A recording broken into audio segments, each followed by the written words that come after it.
Backfeeding the root. Backfeeding the root is when you feed your filler rod from the inside of the pipe. Once you get the arc going, it's all about a tug-of-war between the filler rod and your puddle. You want to create something like a spider web between your filler rod and your puddle. This is actually the molted filler rod being magnetized to your puddle. This puddle, this spider web, it'll get thick or thin depending on how fast or how slow you feed your puddle. If you feed it too slow, it'll start to thinning out.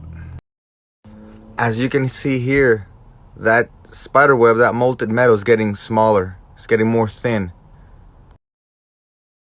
This means you need to start adding a little bit more filler rod to that puddle. If you don't, eventually this will happen. Your filler rod will completely detach from the puddle.